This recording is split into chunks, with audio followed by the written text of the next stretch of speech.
Hey everyone, and we are doing another character speed paint today. And I decided to redo one of my character's artworks after like 2 years, and in which case I wanted to introduce her story a bit as well while the speed paint is going on, and talk about some of the design elements and challenges I faced with it. Also, apologies for some of the sketching process being missing. My brain did a dumb and forgot to hit the record button for the first little bit of this, which is why it starts in the middle of me doing the sketching. But everyone, meet Valentina, or V110. So to start, Valentina is actually one of the only characters that I haven't totally designed from scratch. In which case, she was actually a design I do believe I had traded for and or bought.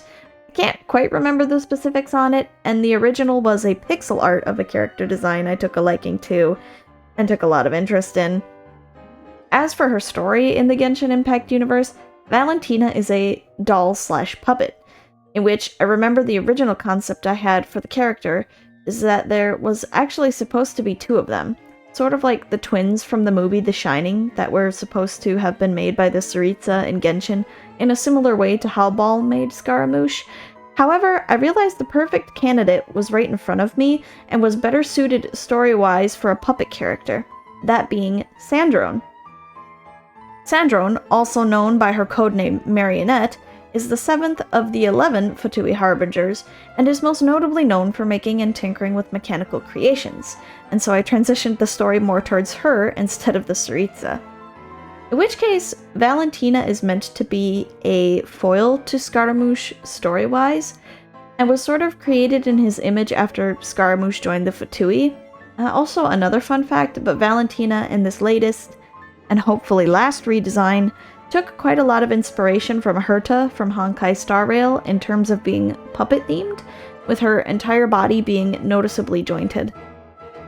Personality-wise, Valentina is very unemotional and neutral in terms of her demeanor, which is where the foil of her story comes in. I wanted to make a character that emphasized the opposite of what Scaramouche is and was. So, while Scaramouche is incredibly emotional, Valentina is the exact opposite, being unable to express emotions well due to how she was built, and staying by her creator's side, unlike Scara, who was abandoned. Now, I know it sounds like I'm putting a lot of emphasis on Scaramouche and not as much on my actual OC, but when it comes to writing, at least for me when writing backstory and lore, I always find it a bit easier to work off of pre-existing characters or tropes in universe that pre-establish what is possible within that fandom's law. It also is just fun to think about and see how your OC would react and interact with other characters in said fandom as well,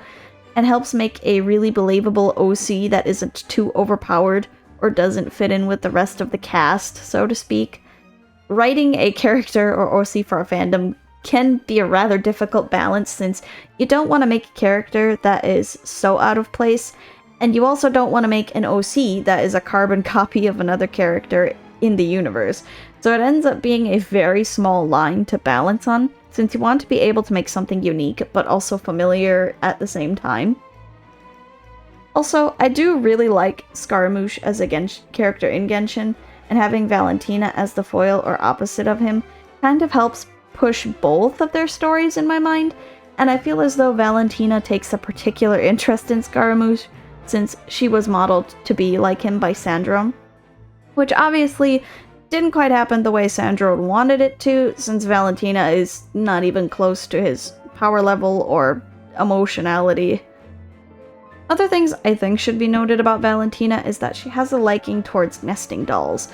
which is something ironic considering she is a doll, while also having a much deeper meaning to her character, such as the appearance on the outside of a person is nothing like the inner layers, a nod to her unemotional exterior while showing that there is in fact more to her and how she's able to determine and feel things. But to transition back a bit to her design on a technical level, to make drawing her a little easier, I did end up making a character turnaround sheet before I started drawing, which made this process so much easier. And hey, if you want me to do a video on how I do character turnaround sheets, please leave a like and hit that subscribe button to see more videos like this in the future. With that being said, on the drawing aspect side of things, I wanted to give her a pose that would emphasize the marking and vision on her back, so I decided to do a pose that has her looking back at the viewer, and gives the viewer a much better view on these things. I also ended up adding a pre-existing weapon from the game, which I really liked, that she could hold as well. I ended up having quite a few troubles with this drawing and design though, and as much as I like the pose, I realized I didn't give much thought to what under her dress would look like, especially given how poofy her dress is. I did have some leniency in terms of giving her an outfit that wouldn't have to fit her environment, well, that being Snezhnaya, where it is constantly snowing and cold from what we know of the in-game lore. So, while I could have given her clothing that would keep her warm, I realized that would be pretty redundant since she doesn't actually have any real nerve endings and can't feel cold.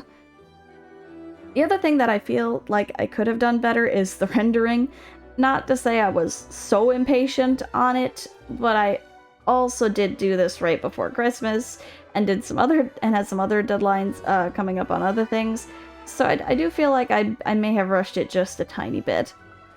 Overall though, I am pretty satisfied with how this art piece ended up turning out. The difference in anatomy, overall design, and coloring is so much better than what I had for her originally nearly 2 years ago, and I am incredibly proud of how far I've been able to improve thus far. Either way, I do hope you enjoyed the video, and I hope you could join me for the next one.